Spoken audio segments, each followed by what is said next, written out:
I could have spent this entire shoot on location. We saw so many incredible places.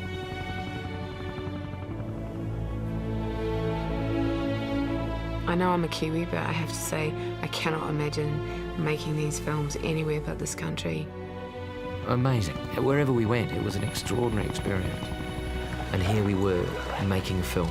Go, go, go! A New Zealand film, The Hobbit.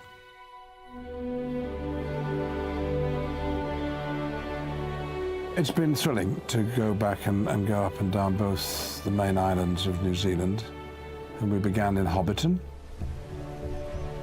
When we first discovered the location, Hobbiton, back in 1998, there were 3 geographical things that made us choose it as Hobbiton. We needed a distinctive tree set in rolling hillside, ideally with a little lake and a hill behind the tree rising up to give us the position of being. It looked like Hobbiton. You know, it just looked like a place where people actually lived and people worked. The highlights have definitely been watching Hobbiton from the air, which is something that I don't think was really done on Lord of the Rings. Seeing it like this kind of living model village, it was just extraordinary. The original Hobbiton set was built out of polystyrene, and even though we had to take it away, which I thought it was a shame, it actually wouldn't have survived. Of course, doing The Hobbit now, it gave us the ability to rebuild Hobbiton out of permanent materials. It's been made to last out of materials that aren't going to deteriorate, and we can carry on showing people what's involved in making a movie. People who've seen the films can go and relive them by actually knocking on Bilbo's door. Or you can just look and see there's no having to finish the illusion. It's just here.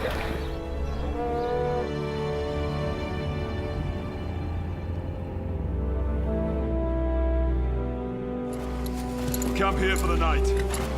Billy, Killy, look after the ponies.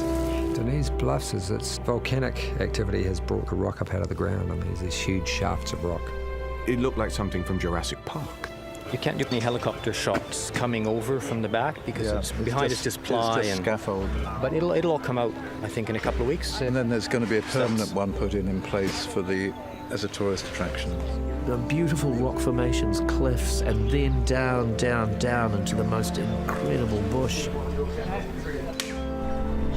It seemed ancient. There were lots of moss on all the great rocks. It seemed incredibly old. It's a lot of native bush in that area. It's a stunning location.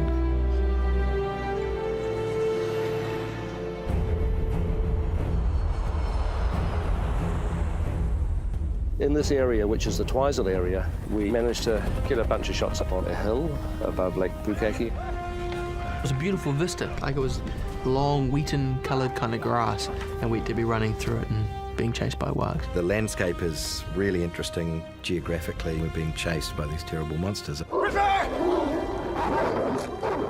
It's just everything you could hope for in an epic adventure. I took a photo that I sent to some friends. Dwarves on vacation. And they refused to believe that this was an actual photograph, that I hadn't photoshopped it. That place doesn't exist. And I was standing in. Here we are at base camp, ready for the big push to Rangi, Mount Cook.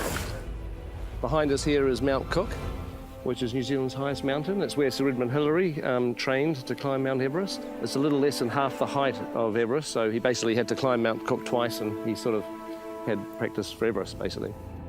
Very, very beautiful, huge open spaces. Lovely wildflowers, I remember, go along all the roads, like just all the kind of colours. We hit it at this time of year where these incredible variety of shades of purple lupins just, springing up everywhere. Nearly everyone on the crew has said it was like doing a recce for an amazing road trip they're going to do in the future. They always say don't leave home until you've seen the country. Now I've seen the country and I'm pretty blown away by it.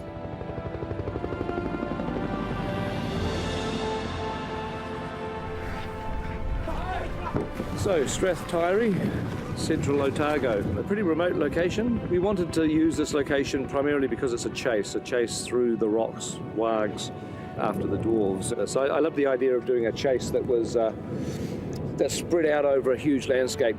This is glorious about this place, is you can do 360 degrees. There's not a satellite dish in sight.